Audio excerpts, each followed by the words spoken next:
En esta entrega de Días Malditos, Córdoba en llamas. El general Lonardi lidera el asalto definitivo con un tiroteo a quemarropa en la escuela de artillería y un bombardeo ensordecedor contra la escuela de infantería.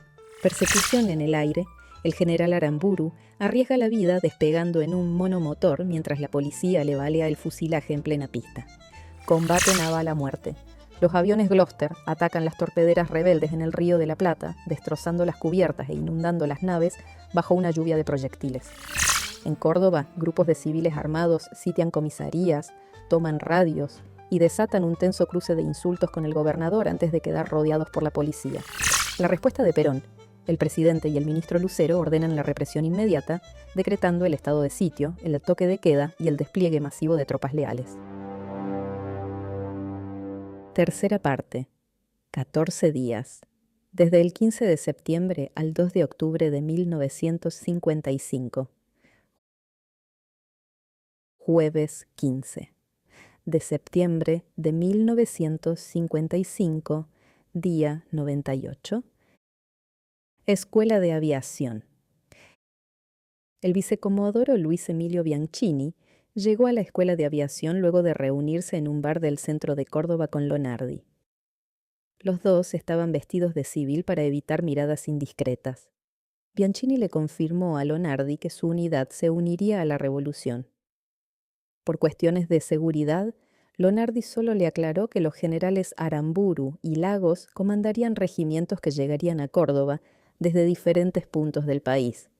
Bianchini quedó conforme. Un apretón de manos selló el acuerdo.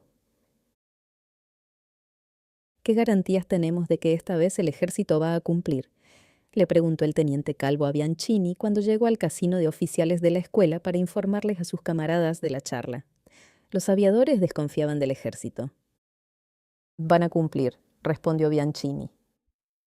«¿Pero cómo lo sabemos?», insistió Calvo. Bianchini no quería revelar que Lonardi estaría al frente de la rebelión, no sabía quiénes de los que estaban en la reunión eran leales al gobierno y quiénes no.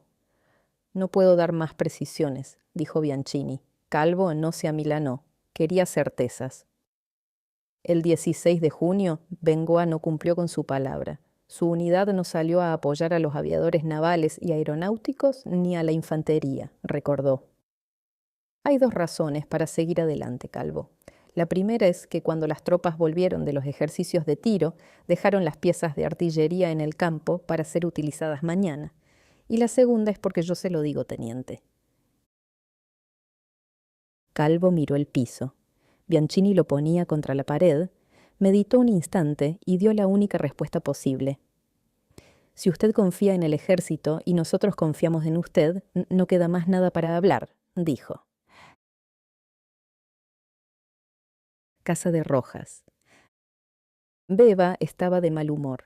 Y si Lía Edith Sánchez estaba de mal humor, eso repercutía en el ánimo del contraalmirante Rojas. Beba era la principal consejera de un hombre que fuera de su casa manejaba cualquier situación con mano de hierro, pero dentro de ella era conducido por su esposa. Rojas disfrutaba de su último desayuno antes de emprender las acciones que lo llevarían a la gloria, a la cárcel o a la muerte. Estaba tranquilo mientras consumía café negro y tostadas con manteca, pero después de varios portazos e idas y vueltas de Beba, Rojas aceptó lo inevitable. Tenía que hablar con su esposa. «¿Se puede saber qué pasa?», le dijo. Ella se hizo la desentendida, tal como lo hacía una y otra vez. «Nada». «¿Por qué?». Rojas ya conocía el paso de baile y decidió danzar un rato más con su esposa. «Estás yendo de un lado al otro y golpeas las cosas. Y además, mientras limpias la casa, no cantás. Eso quiere decir que estás enojada». Beba sabía que Isaac ya había entendido y que solo debía decirle que la perturbaba. «Hay algo que no puedo superar, negrito». Rojas sabía que se venía algo que no le iba a gustar. «¿Qué es?». «La traición», dijo Beba. «Pienso en que estamos traicionando a la gente que queremos». Rojas entendía, pero se hacía el que no. «No estarás hablando de Perón». Sabía que Beba era aún más antiperonista que él, pero por favor, no, nada que ver, hablo de Luis y Marta. Rojas lo intuía. Beba se refería al almirante Cornés y a su esposa, que eran amigos íntimos de la pareja. Ambos matrimonios salían a comer o se encontraban en alguna de las casas al menos una vez por semana. También jugaban a las cartas. Rojas negó con la cabeza. Sabes que no puedo hacer nada, Beba. Si doy un paso en falso, no voy a traicionar solo a una persona, sino a la patria. Lo sé, negro, lo sé, pero me tiene mal. Rojas hizo un gesto de resignación. ¿Y si les enviamos una carta con fecha de hoy explicando la situación? Una carta que les llegue dentro de unos días. ¿Para qué, Beba? Siempre te escucho decir que el que avisa no traiciona. Esto no es un aviso, es una esquela para lavar tu cargo de conciencia. Lía Edith hizo un gesto afirmativo. No quiero cargar con esto. Con lo que te propongo, salvamos las dos situaciones, la seguridad del movimiento, y tratamos de que nuestros amigos nos comprendan. Rojas se levantó, fue hasta su escritorio, se sentó, sacó de un cajón una hoja y tomó la pluma que estaba en el tintero. Comenzó a escribir. No dijo lo que pensaba, para no mortificar a Beba. Por ahí los Cornés los entenderían, lo que no significaba que los perdonarían. Ciudad de Córdoba. Lonardi permanecía oculto en la casa de la familia de la Torre mientras su familia paraba en lo de los Molina. Eran las 8 de la noche. La adrenalina le corría por el cuerpo. Decidió repasar el plan, que era sencillo, pero si alguna de las partes fallaba, todo podía terminar en un desastre. El general hablaba, lo escuchaban su hijo Luis Ernesto, Osorio Arana y su hijo y Molina. Tenemos estas fuerzas comprometidas, decía mientras señalaba en un mapa. En Córdoba, la escuela de artillería, la escuela de paracaidistas, la escuela de aviación, escuela de aspirantes a suboficiales de aeronáutica y los oficiales del Liceo Militar General Paz. En Curuzucuatiá, la agrupación blindada escuela, a cargo de Aramburu. En la región de Cuyo, el segundo ejército bajo el mando de Arandía y Lagos, en Santa Fe, Uranga. Y la Marina aportará las bases de Río Santiago, Espora y Puerto Belgrano, además de la flota de río y de mar. Los presentes seguían los movimientos de sus manos. Por último, en la ciudad, Videla Balaguer conducirá a los civiles que atacarán las comisarías y tomarán las radios. Las acciones comenzarán a la 1. ¿Estamos de acuerdo?, preguntó Lonardi. Las respuestas se mezclaron entre un sí general y estamos de acuerdo. Ya no había tiempo para seguir hablando. Viernes 16 de septiembre de 1955, día 99, Rojas esperaba que llegara la 1 de la mañana. Estaba sentado en el living de la residencia de oficiales de la Escuela Naval junto al capitán Palma. Ni bien se traspuso el límite de la medianoche, Rojas tomó un listado que tenía sobre el escritorio. Miró el primer número, era de Río Santiago. Lo discó. Hola, ¿hablo con el ingeniero Jiménez Figueroa? Del otro lado respondieron afirmativamente. Soy el almirante Isaac Rojas. En este preciso momento ha estallado una revolución que dirijo junto al general Lonardi. ¿Se pliega a nuestro movimiento? La respuesta del otro lado fue clara. No, señor almirante, respondió Jiménez Figueroa. Rojas no se inmutó.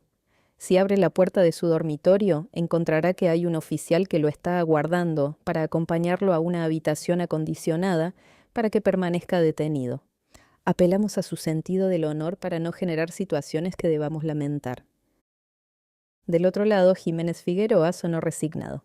Así será, señor almirante. Cortó el teléfono y tachó de la lista el renglón que decía Puerto Belgrano. Miró quién seguía. Era el capitán de fragata Victorio de la Escuela de Aplicación de la Escuela Naval.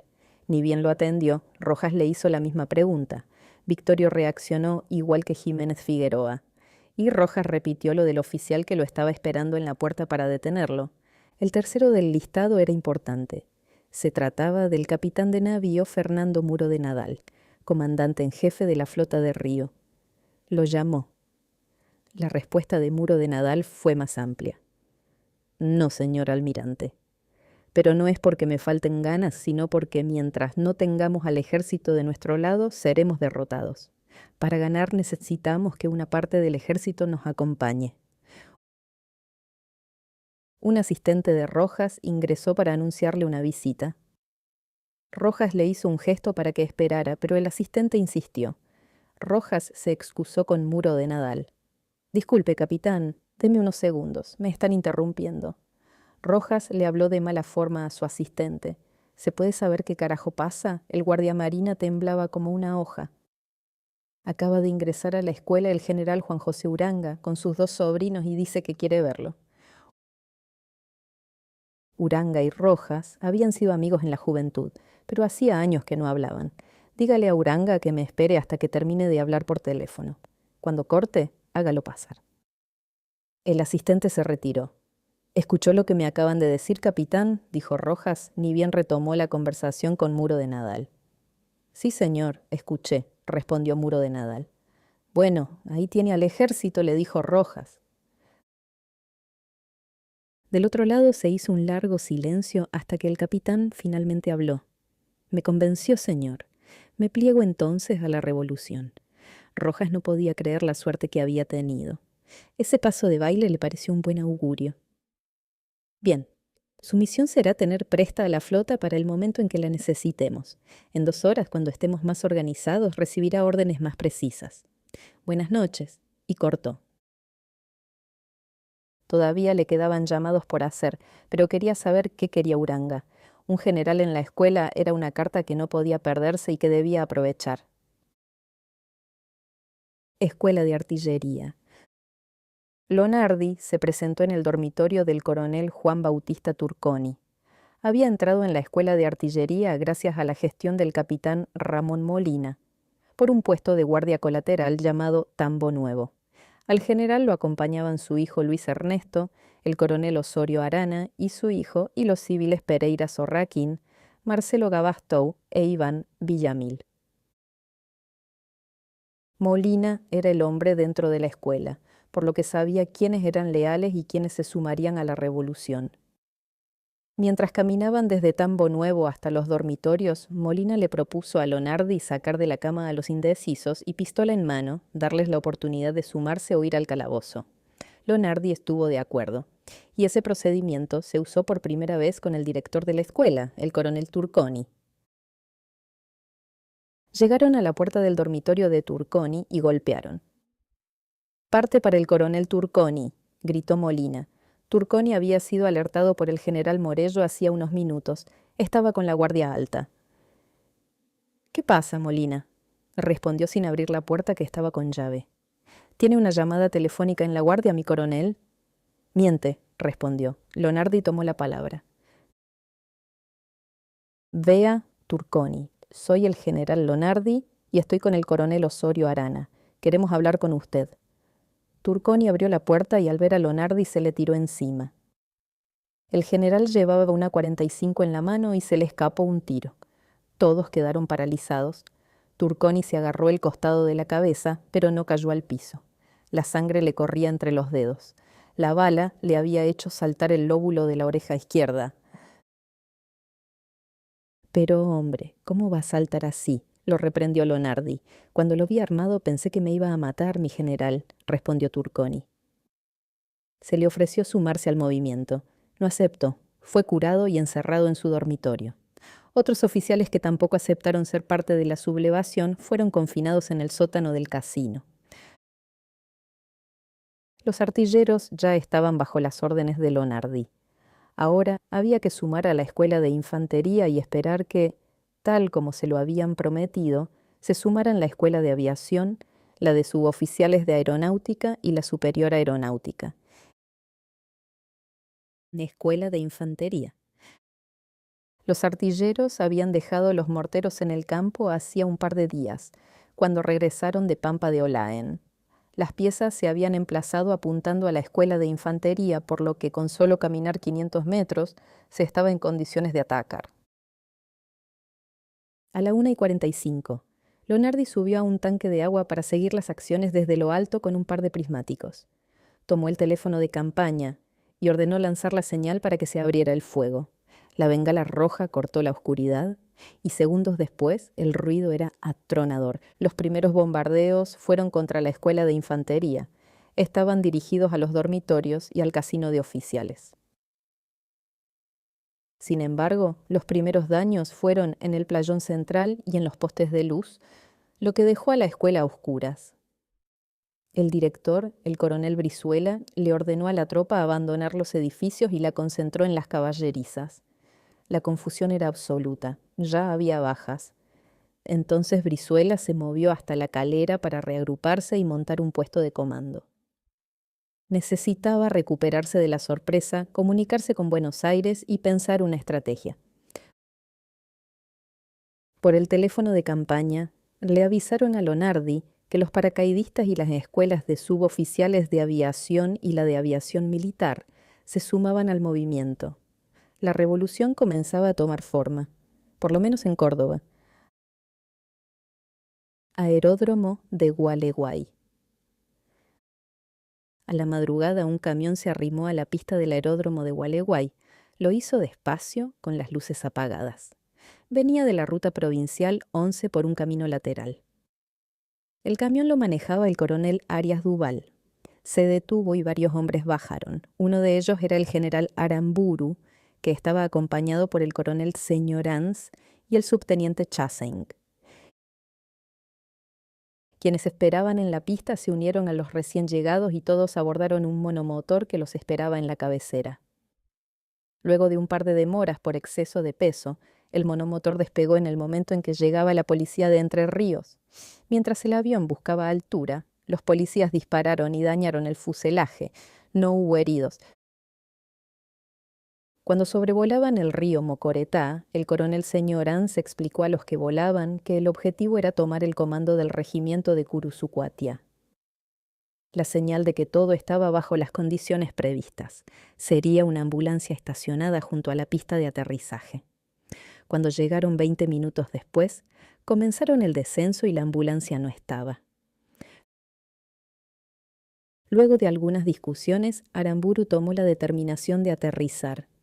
«No es hora para dudar, bajemos igual», dijo, y el monomotor encaró hacia la pista. Curuzucuatia.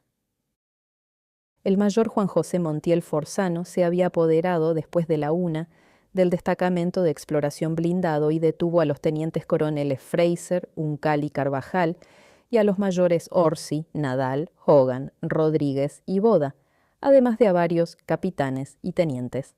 Luego reunió a 180 suboficiales de la unidad en el patio y los invitó a plegarse a la revolución, lo que fue rechazado por la mayoría. Forzano los metió presos a todos en el depósito de materiales y asumió la dirección del destacamento. Forzano recién tenía dominada la situación cuando el avión del general Aramburu tocó tierra. Además, le tenía otra buena noticia a Aramburu. La agrupación blindada con sus 50 tanques y la escuela de caballería se habían subordinado a los revolucionarios sin entrar en combate. Ministerio de Ejército. Apenas pasada la medianoche, Lucero recibió la información de que el teniente coronel Heriberto Kurtbrenner, de la Escuela Superior de Guerra, se había sumado a un movimiento revolucionario. Con ese dato, Lucero se fue hacia el ministerio. «Otra noche en vela», pensó. En el camino, notó la presencia de grupos de civiles en varias esquinas de la ciudad en actitud sospechosa. Eso lo convenció de que estaba pasando algo serio.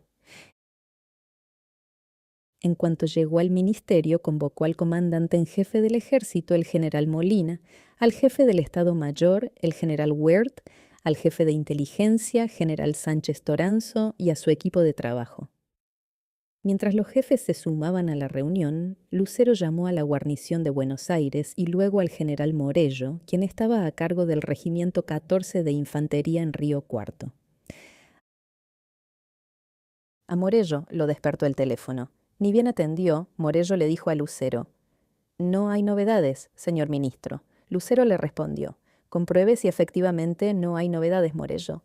Mi impresión es que estamos frente a una nueva revolución». Morello le dijo que iría a recorrer el regimiento y le daría un reporte. Apenas cortó, el asistente de Lucero entró al despacho. La Policía Federal acaba de detener en el puerto Palermo y Núñez a civiles armados. El gobernador Aloe detectó acciones sospechosas en la base de Río Santiago. Sonó el teléfono. Era Morello. Tenía razón, mi general. Comenzó otra revolución. El general Lonardi y el coronel Osorio Arana acaban de tomar la escuela de artillería y atacan a la de infantería. El general Turconi está detenido. Bien, Morello, agrupe a la tropa leal y acabe rápido con los rebeldes, le ordenó Lucero, quien entendió que ya era hora de llamar al presidente.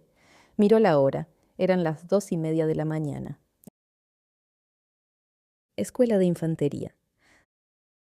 Tan pronto como comenzó el bombardeo sobre la escuela de infantería, Lonardi contactó al coronel Brizuela, quien no le atendió el teléfono.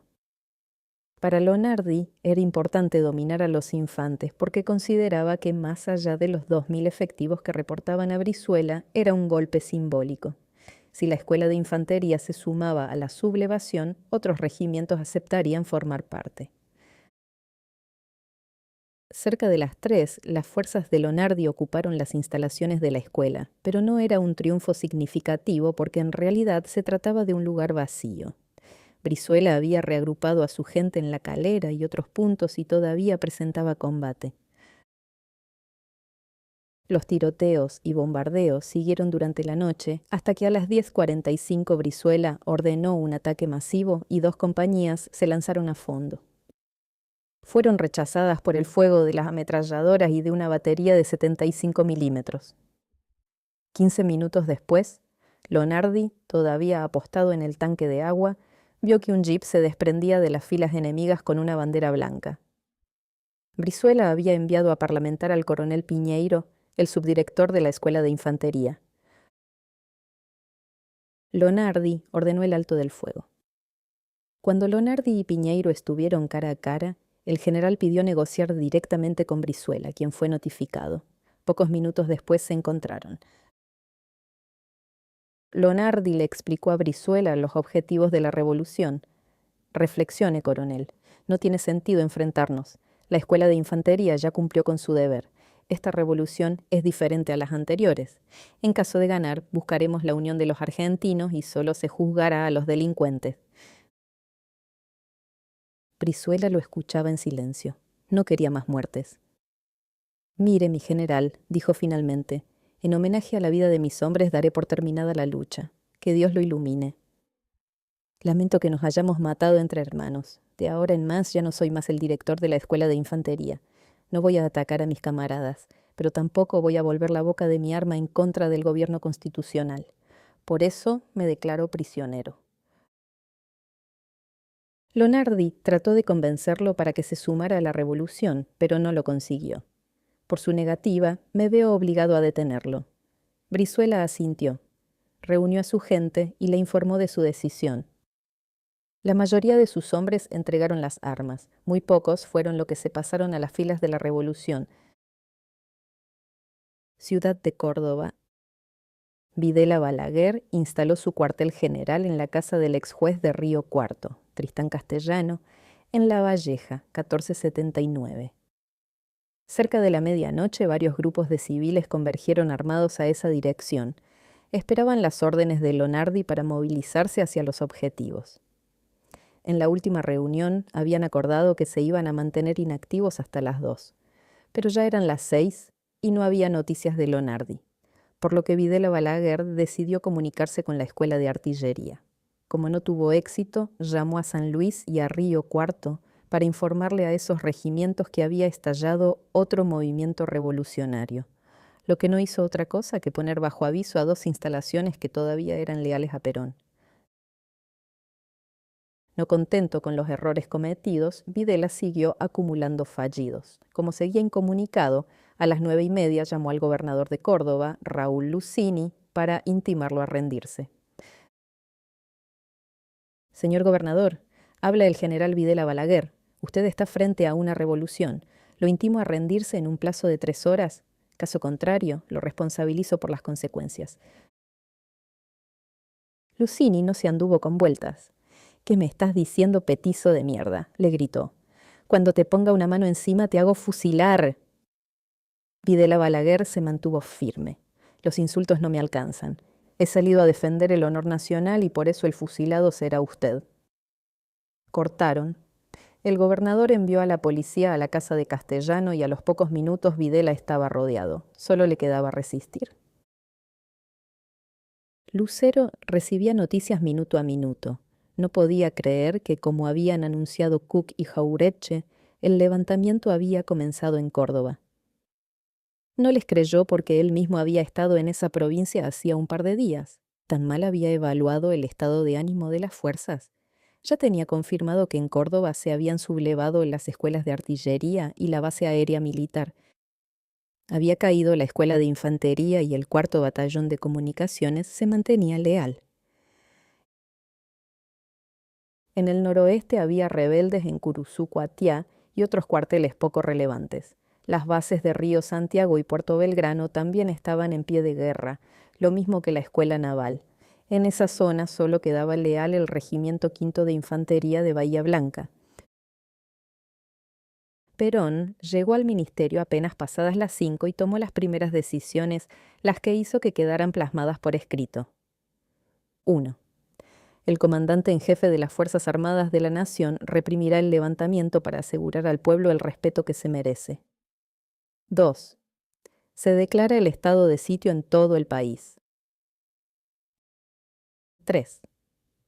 Se recuerdan las disposiciones dadas por el director de seguridad, el general Félix M. Robles, que destacan que los involucrados en el movimiento se hacen pasibles de sanciones penales y económicas en caso de que lesionen la propiedad pública o privada, los transportes y las comunicaciones. 4. Se implanta el toque de queda desde las 18:30 y se pone en alerta a la defensa antiaérea de la Plaza de Mayo, la zona del puerto y el aeroparque. 5. Se dispuso sofocar de inmediato los focos rebeldes, a cuyo efecto se asignaron las siguientes misiones. A.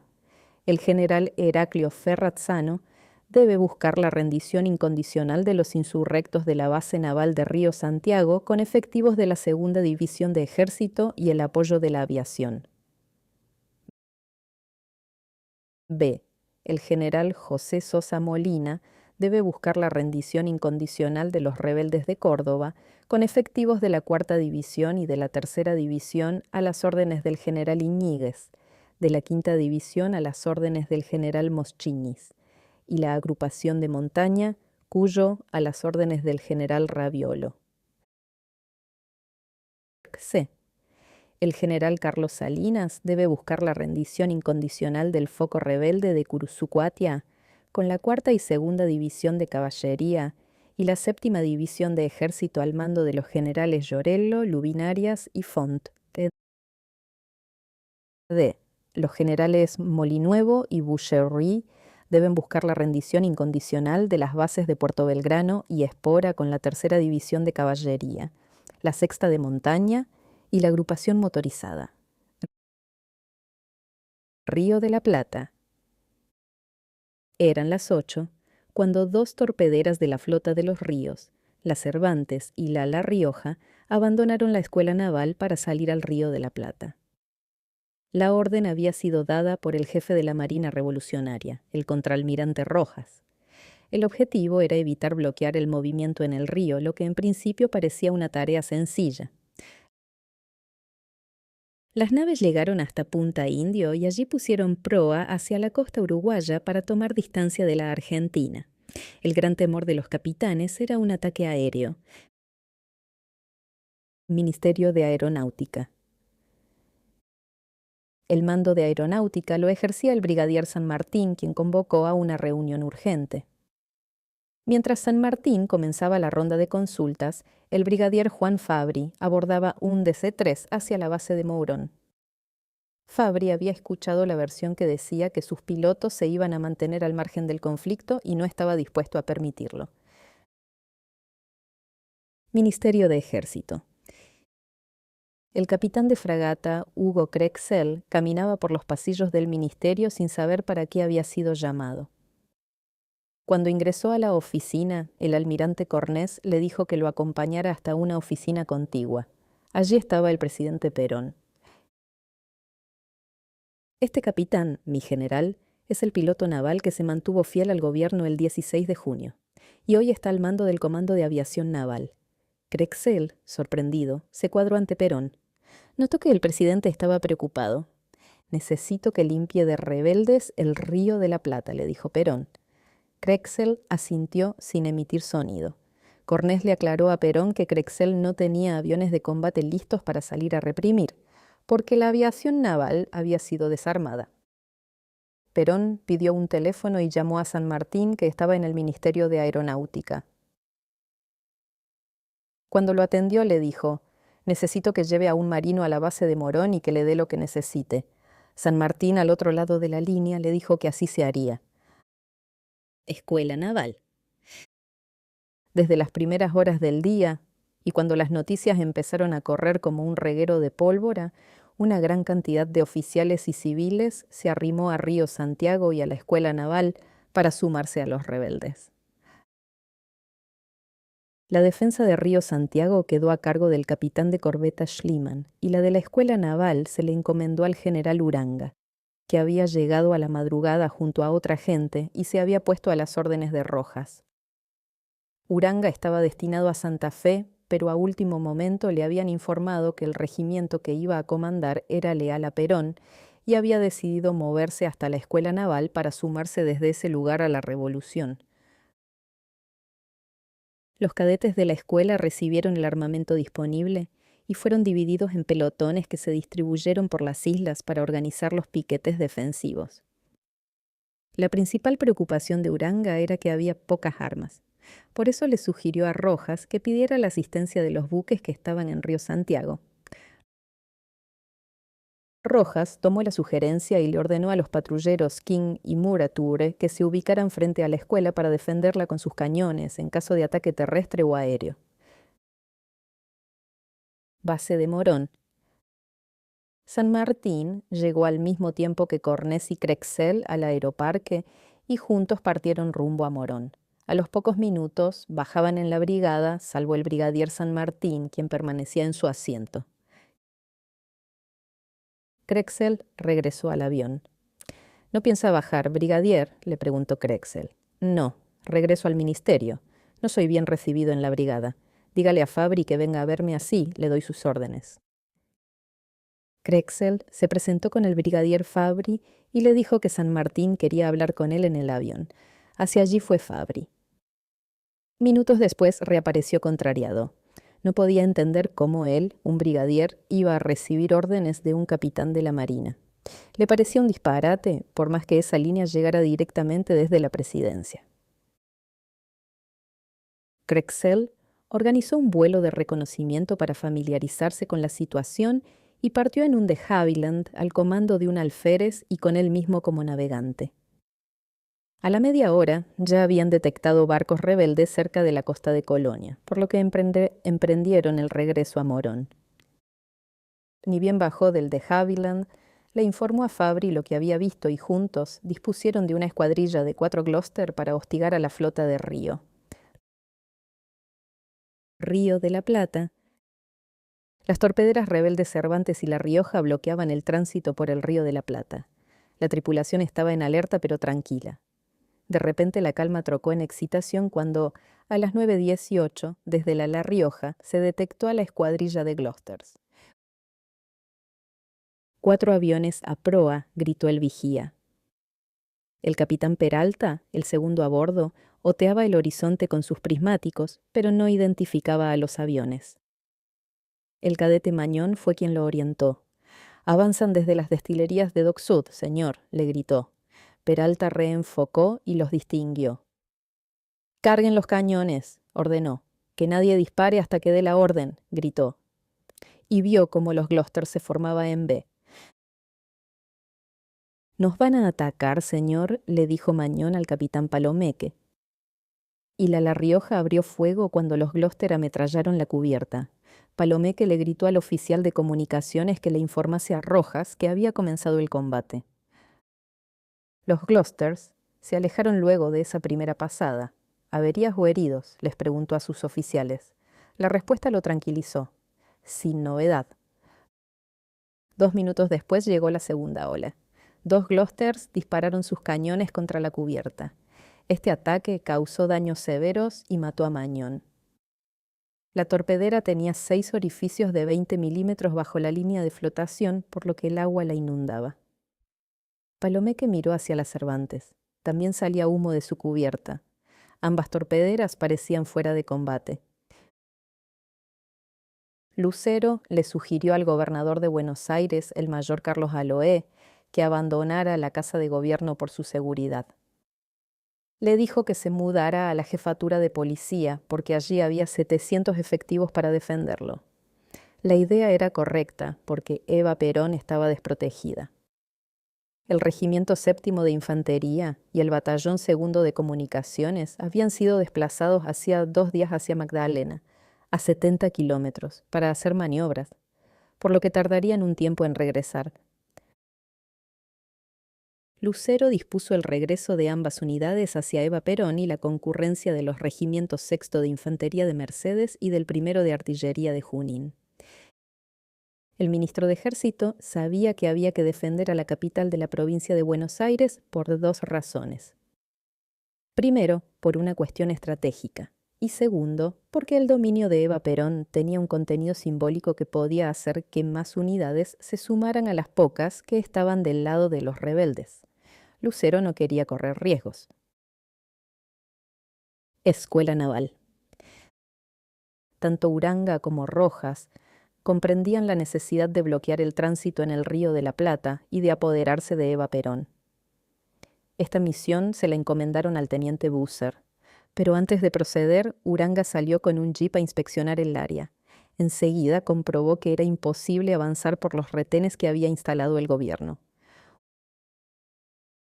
Uranga le ofreció ese panorama a Rojas y se paralizó el ataque sobre Eva Perón. En cambio, se adoptaron maniobras defensivas en la escuela y en Río Santiago. Fue la decisión acertada porque a las 9 ambas unidades fueron rodeadas por efectivos de la Policía de Buenos Aires, de Prefectura Naval y por civiles.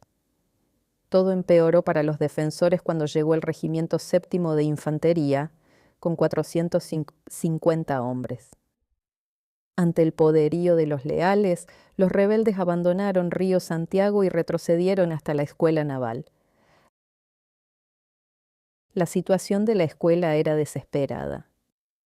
Solo depositaban sus esperanzas en que llegaran a tiempo las unidades de infantería que venían desde la isla Martín García, pero los 2 lanchones que estaban listos para desembarcar cerca del mediodía fueron atacados por 2 Gloucesters y 5 Calkins.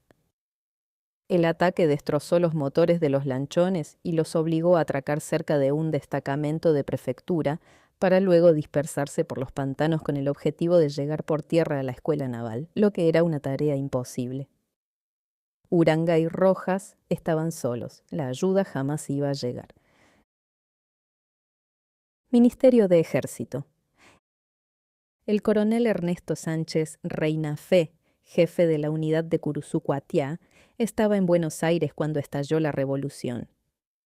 Sánchez Reinafé había sido engañado por Montiel Forzano, quien le había hecho llegar un mensaje en el que se le ordenaba viajar a Buenos Aires para concurrir a una ficticia reunión en el Ministerio de Ejército.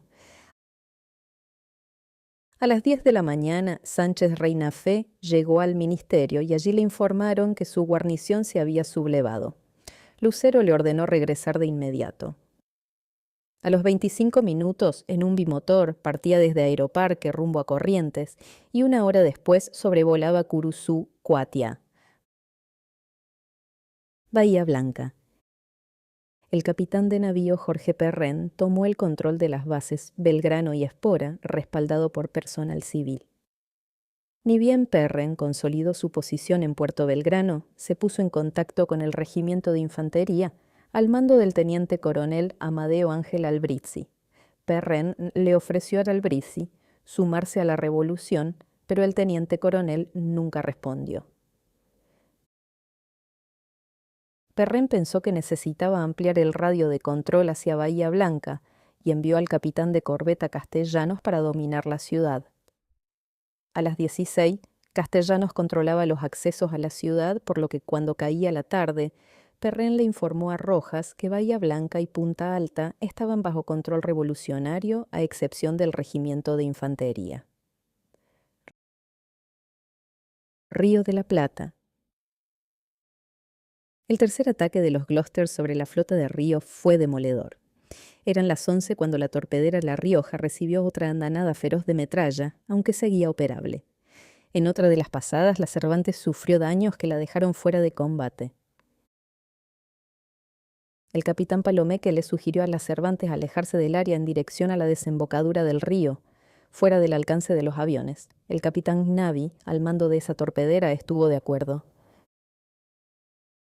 Palomeque volvió a comunicarse con Rojas para informarle que habían sido sometidas a violentos ataques y que tenían muertos y heridos. Pidió autorización para el repliegue y le fue concedida. Las torpederas viraron hacia el este y pusieron rumbo hacia el océano justo cuando llegó el cuarto ataque. Tras esta nueva embestida, las naves quedaron al borde del colapso. Ciudad de Córdoba. Videla Balaguer estaba rodeado y resistía. Cuando ya no tenía municiones y las bajas habían diezmado a su tropa, llegó el capitán Luis Martín Avalle al frente de 60 reservistas de segundo y tercer año, quienes tenían la orden de romper el cerco que rodeaba a Videla Balaguer. La llegada por sorpresa de refuerzos promovió que la policía se replegara, por lo que los rebeldes recuperaron el control. La saga de errores cometida por Videla Balaguer había sido subsanada. Río de la Plata. Las torpederas estaban maltrechas. Habían disparado más de 1000 proyectiles y recibido unos 200 impactos. La Cervantes perdió una de sus baterías de artillería. Ambos buques navegaban escorados y los equipos de reparaciones trataban de frenar el ingreso del agua con tacos de madera y alquitrán. Ya frente a Montevideo, Gnavi contactó a Palomeque para notificarle que necesitaba entrar en puerto porque no podían detener el ingreso del agua. Palomeque aceptó. En la torpedera La Rioja, los equipos de mantenimiento habían parado el agua y la mantenían navegable. Lo más urgente para ambas era la atención de los heridos. Radio LB2, Córdoba. Ni bien se recuperó el control en la casa de Castellanos, el teniente primero Bravo Moyano y el comando civil Eduardo Feurent se subieron a un jeep y partieron rumbo a la estación de radio LB2, ubicada sobre la Ruta Nacional 9. El plan era comenzar a transmitir mensajes revolucionarios. En cuanto llegaron, se apoderaron de la radio sin dificultades porque la única oposición que encontraron fue un sereno. A los pocos minutos salía al aire el primer mensaje que rebautizaba a la radio como La Voz de la Libertad. La revolución salía del anonimato y ganaba espacio en la opinión pública. Escuela Naval. Las acciones por tierra, al menos desde hacía varias horas, se habían suspendido. La escuela estaba sitiada, pero no se forzaba la toma. Era como si el personal del ejército supiera que más temprano que tarde la escuela se iba a rendir, por lo que no era necesario realizar acciones que provocaran más muertes. Y mucho más, luego de que en el último intento habían sido recibidos por los cañones del King y del Murature. Ese ataque de los patrulleros había causado terror en la población civil porque los artilleros atacaron las posiciones terrestres del ejército sin tener en cuenta que entre uno y otro lugar estaba el barrio campamento. Cuando comenzaron a caer los proyectiles, la gente huyó despavorida. Todavía estaba muy fresco lo ocurrido el 16 de junio. El pánico provocó el éxodo de los civiles, que abandonaron sus casas y pertenencias entre llamas y escombros. Otra vez, si algo caracterizaba a las acciones de los marinos, era que no observaban cuidado por los civiles, a los que castigaban como si formaran parte de los ejércitos enemigos. El escape de los habitantes de campamento fue improvisado en camiones de YPF, colectivos y en autos particulares. Los gritos de angustia y desesperación, sumados a los pedidos de auxilio, desgarraban el silencio nocturno.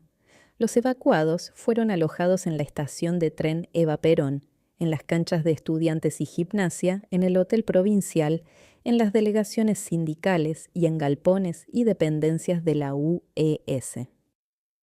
El Ministerio de Salud de la provincia de Buenos Aires evaluó que 700 personas perdieron todo lo que tenían, aunque luego se confirmó que la cifra superó ampliamente el millar. Ese nuevo ataque a los civiles dejó un saldo de 6 muertos y más de 500 heridos, muchos de ellos rescatados de entre los escombros. Curuzu-Cuatia. Ni bien puso un pie en tierra, Sánchez Reinafé se trasladó hasta la guarnición blindada y en pocos minutos convenció a varios oficiales de que la conjura era un disparate.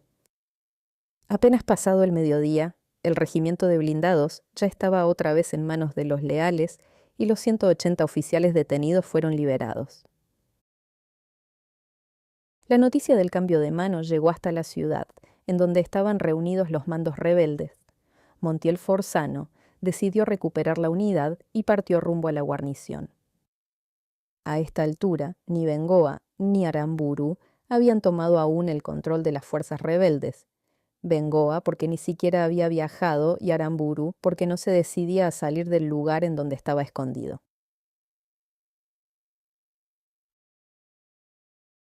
A las 14 comenzaron los combates entre los que llegaban del pueblo al mando de Montiel Forzano y los que respondían al gobierno, a cargo del coronel Sánchez Reinafé. Fue una batalla sangrienta.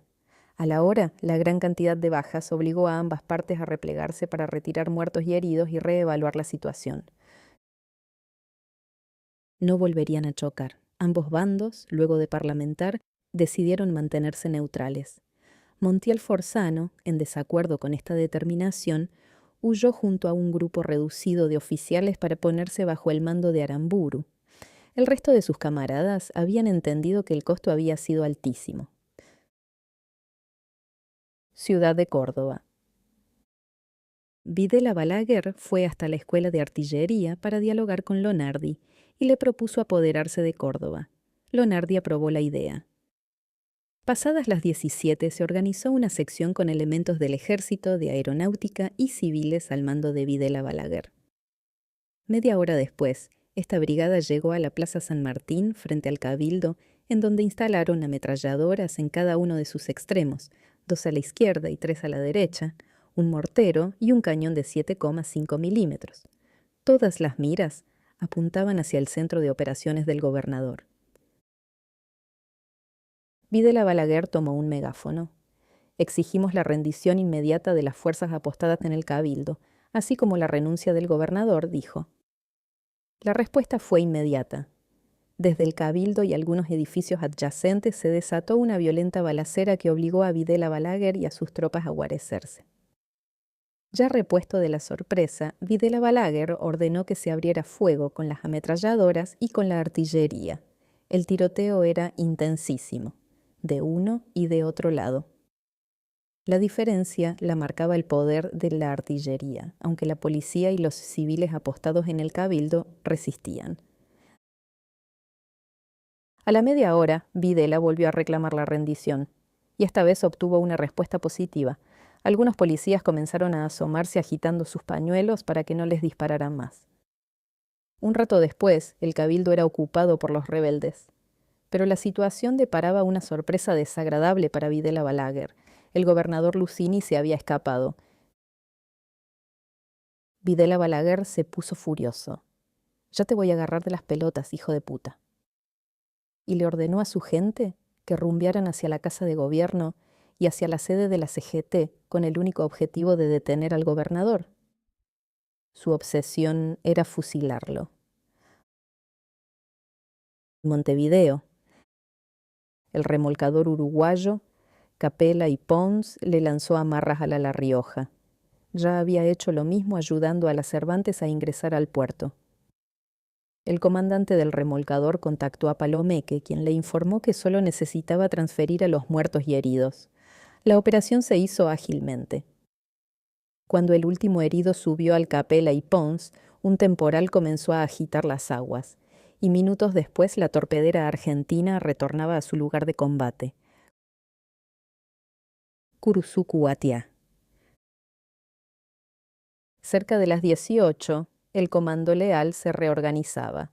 En el otro bando, Aramburu finalmente aparecía en escena y se hacía cargo del ejército rebelde. La primera orden de Aramburu fue emboscar a las tropas que llegaban desde Mercedes. Montiel Forzano estaba en eso cuando se le ordenó regresar al puesto de mando, porque Aramburu quería hablar con él. Lo hizo. Considero conveniente regresar al cuartel, le dijo Aramburu. Pido autorización para organizar un ataque sobre las posiciones enemigas con 5 semiorugas. Mi general. Sé en dónde está el enemigo y por qué camino llega, replicó Montiel Forzano. No sé, me informaron que la columna leal se detuvo y que están reposicionando sus cañones y ametralladoras. Se mostró dubitativo Aramburu.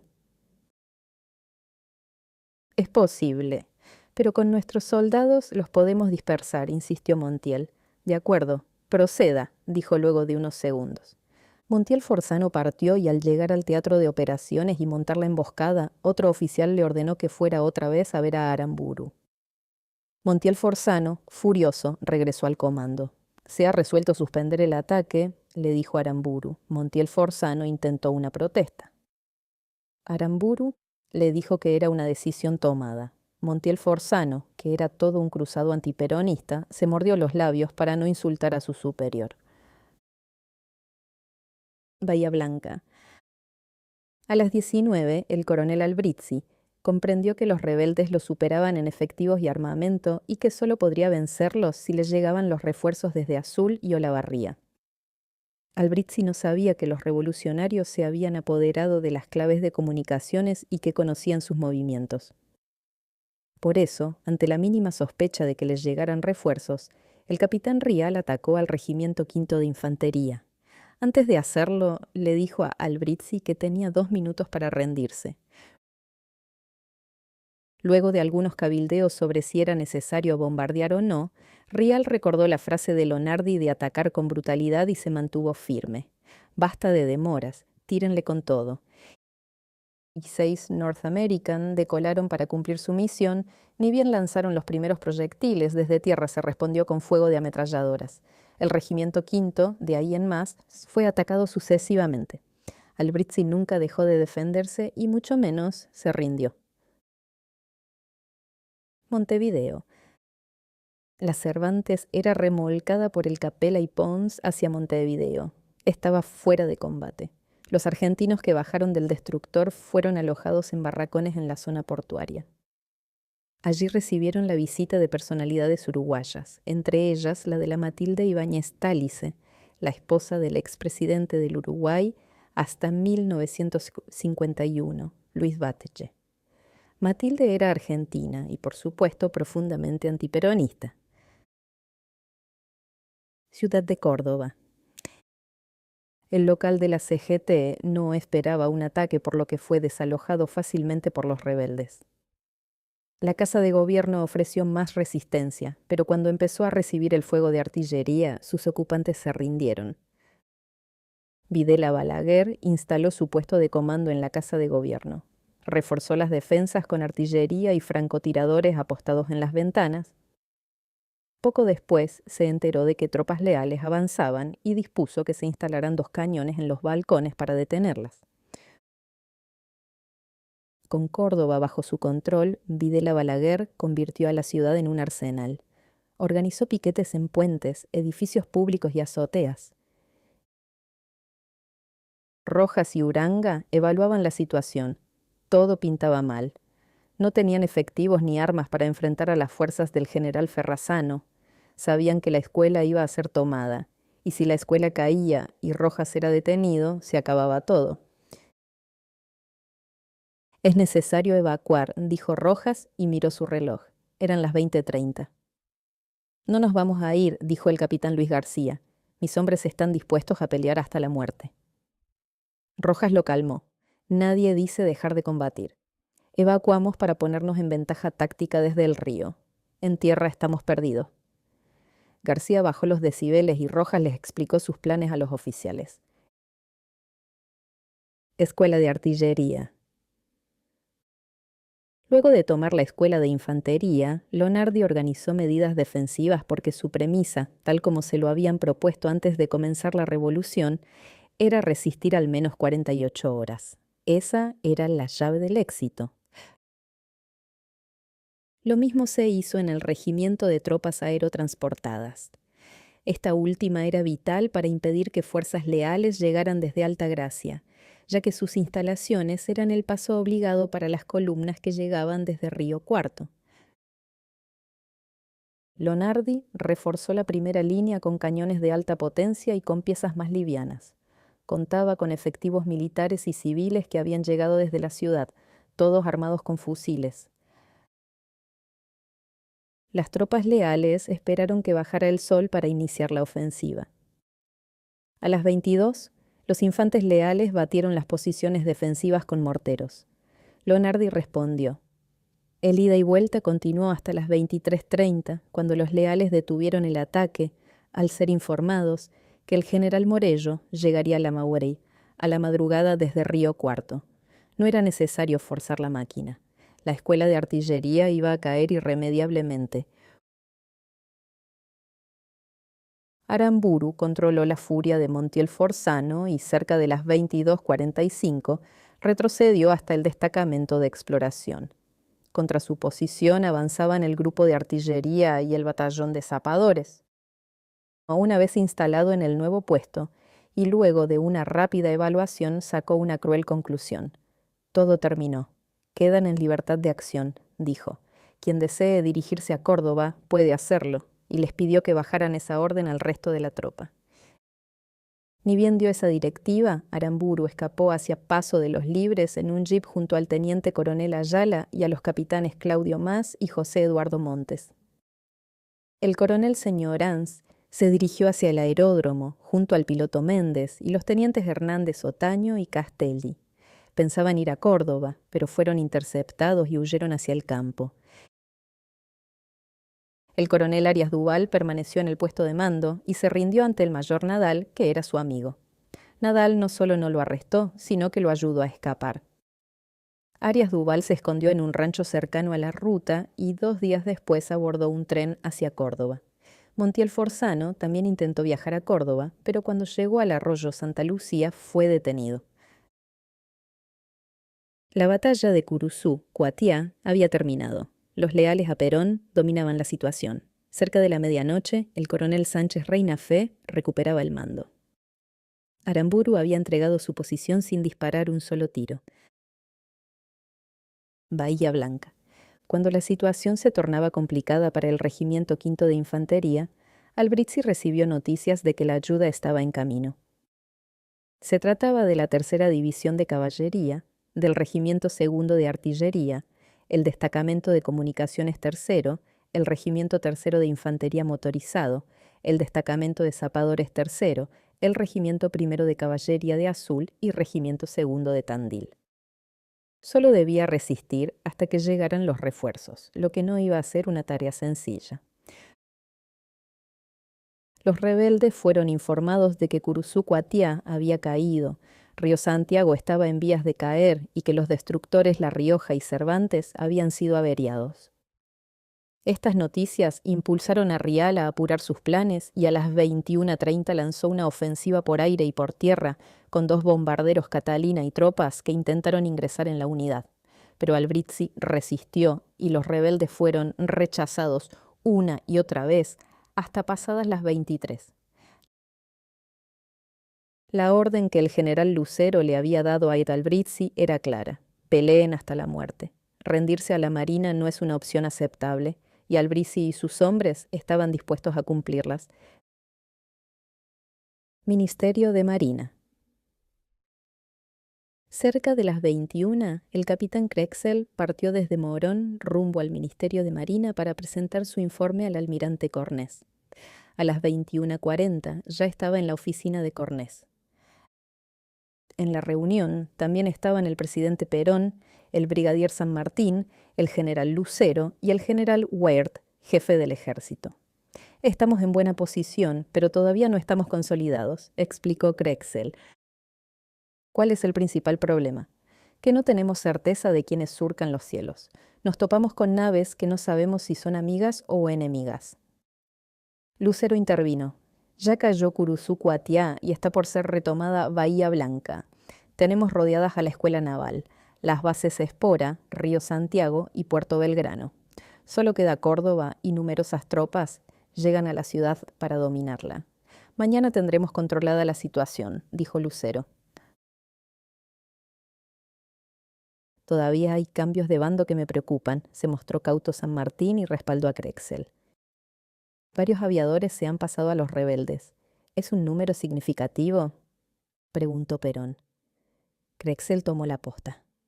No lo sabemos, señor presidente, pero hay que tener en cuenta que se pasan de bando con aviones de combate. Es algo que debemos considerar cuando enviemos ataques aéreos.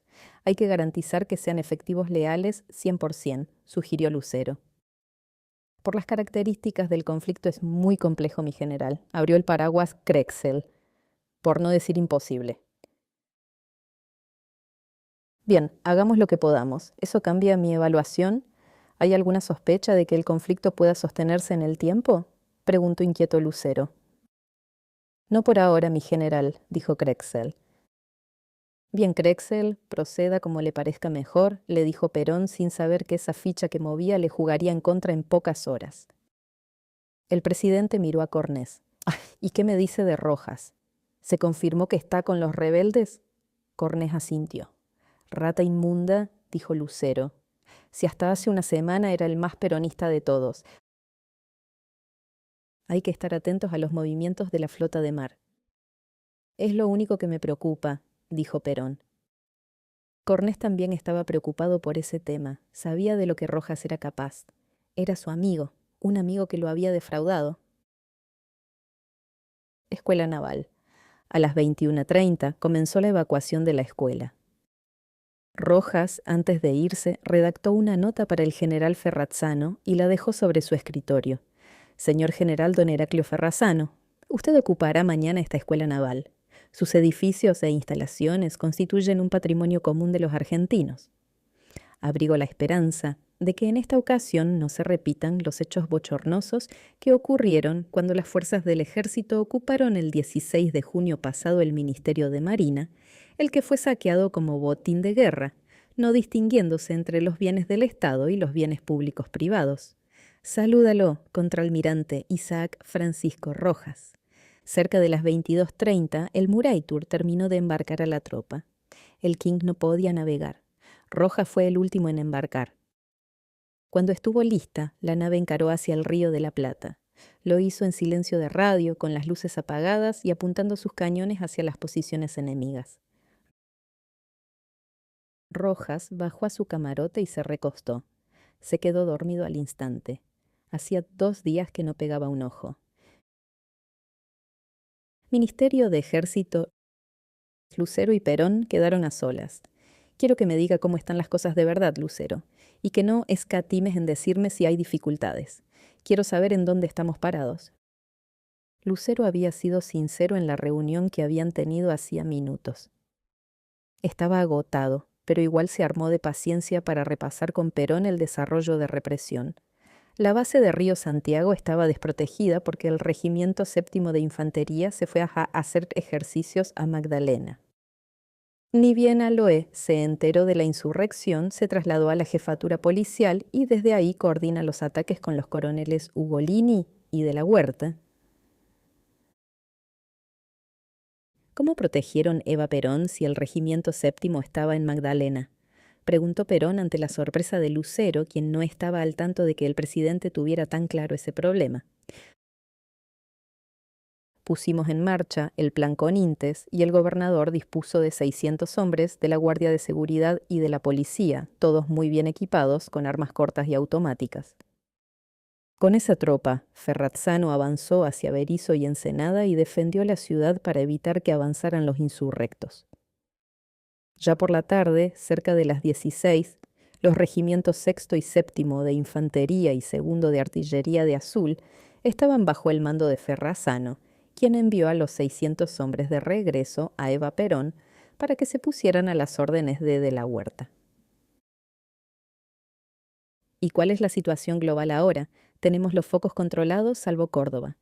Bahía Blanca, Río Santiago, la Escuela Naval y las bases Espora y Puerto Belgrano siguen en manos de los rebeldes, pero están por caer. ¿Qué sabemos de las flotas de río y de mar? La de Río ya fue abatida por la aviación y sigue operando, pero con daños. La de mar está fondeada en Puerto Belgrano a las órdenes del comandante Basso, que es de los nuestros. Perón dio un par de vueltas por la oficina con los brazos cruzados en la espalda y mirando el piso. Se lo notaba preocupado, pese a que casi todas eran buenas noticias. Tenemos un recuento de bajas. No, es muy pronto, respondió Lucero. ¿Ni siquiera un estimado?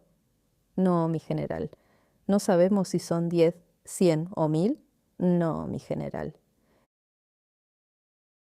Perón se pasó la mano derecha por la cabeza. Averígüemelo. No quiero que esto se transforme en una matanza. Lucero lo notó muy afligido. Penal de Santa Rosa. El espíritu en el penal era de alta tensión porque las noticias no llegaban con certeza, aunque se filtraba que algo estaba pasando en el exterior. Muchos internos sabían que afuera se estaba jugando su destino. Si esa revolución de la que se hablaba triunfaba, serían puestos en libertad, pero si perdía, muy pronto tendrían nuevas compañías. Desde las 18 estaban incomunicados sin más aclaraciones de que eran órdenes del director. A los marinos no se les escapaba el nerviosismo de los guardias. Recién por la noche recibieron algunas informaciones fraccionadas y contradictorias. Solo un hecho los alentó. Por la mañana habían visto que un avión naval había sobrevolado el penal y se había quedado varios minutos dando círculos en redondo. Para la mayoría eso no quería decir nada, pero para los marinos era una señal que les dejaba claro que el gobierno ya no dominaba los cielos. Antes de que se apagaran las luces, uno de los guardias de mejor relación con Olivieri se le acercó y le susurró al oído. Parece que las cosas no pintan bien para la revolución. Esa información tenía para el almirante dos aristas. Por un lado, le confirmaba que había una rebelión en marcha. Por el otro, le dejaba entrever el costado pesimista. Ni bien escuchó esas palabras, Olivieri supo que no iba a pegar un ojo en toda la noche. Perón llegó del Ministerio de Ejército al Palacio. Minutos antes, Lucero le había confirmado que la sublevación estaba en vías de ser detenida. Estaba agotado. Cenó. Cuando estaba por irse a dormir, Bernardo le informó que Cook había llegado. ¿Alguna novedad que desconozca?, preguntó el bebe después de estrechar la mano derecha del general. Lucero dice que la zonada está controlada, más allá de que todavía hay combates en algunos puntos del país, dijo Perón. ¿Cómo está usted, general?, quiso saber Cook. Al bebe le preocupaba que Perón renunciara. Bien, bebé, bien, quiso salir del Paso Perón. No estará pensando en dejar el gobierno, ¿no? Fue al hueso Cook. Solo él se animaba a hablarle así a Perón. Perón lo miró admirado por la audacia. Sonrió. Sos incorregible, bebé. Mira lo que me venís a preguntar justo ahora. Es una pregunta, señor presidente, y tiene dos respuestas posibles, sí o no. Perón sonrió otra vez. No es tan así, bebé. No hay solo una respuesta. Hay matices. ¿Y cuáles son las consecuencias de las decisiones? Las muertes, los daños, el dolor. Hay que sopesar un montón de cosas. Y además está el agobio y el cansancio, que son opuestos a la fortaleza y a las ganas para seguir adelante. Sea más claro, general. No se trata de una soncera. Hablamos de la presidencia de la nación, del futuro de la patria. Justamente, bebé no es una soncera. Es la presidencia de la nación. ¿El pueblo argentino se merece a un presidente sin fuerzas? No es una decisión que dependa solo de su deseo, general. Apeló Cook a la responsabilidad colectiva. Lo sé, bebé, pero también hay que poner en la balanza mi deseo, o más aún, qué capacidad física y psíquica poseo para seguir adelante. Yo lo veo impecable, señor presidente. Perón movió la cabeza hacia ambos lados. Ya ha pasado mucha agua bajo el puente, Cook. Si esto que sucede ahora hubiera ocurrido hace 10 años, las cosas serían diferentes. Pero hace una década que gobierno y estoy cansado. Estoy cansado de los hombres. ¿De los hombres?, preguntó Cook. Era toda una sorpresa esa expresión.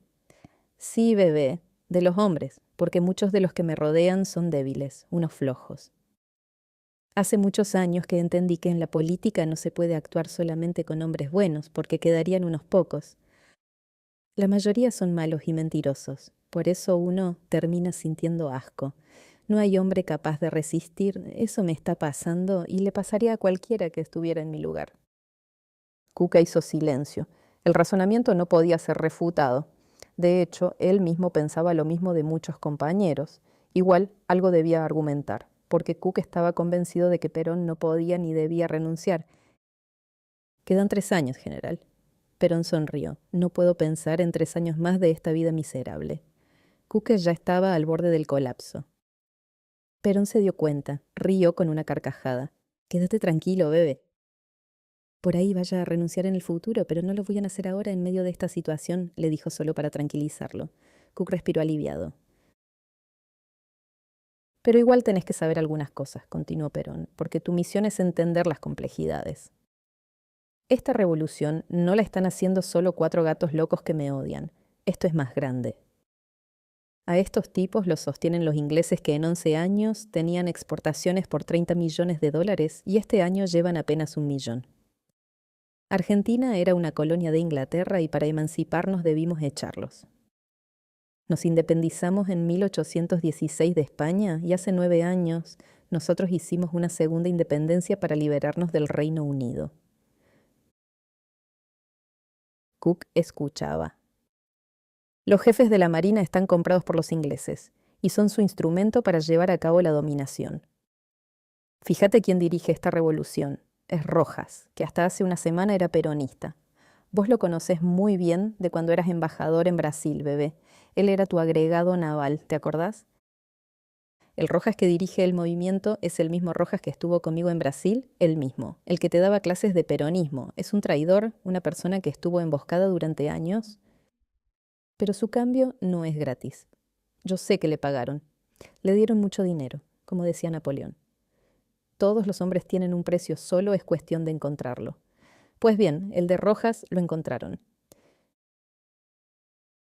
Entiendo el punto, general. Pero usted debe ser consciente de que no puede dejar el gobierno. Perón lo miró admirado. Era envidiable la voluntad de Cook para no cejar en sus convicciones. Si yo fuera el presidente me quedaría, general. Perón le guiñó un ojo. Es verdad. Y si yo fuera Cook, también me quedaría. Cook no tuvo más remedio que reír ante la ocurrencia de Perón.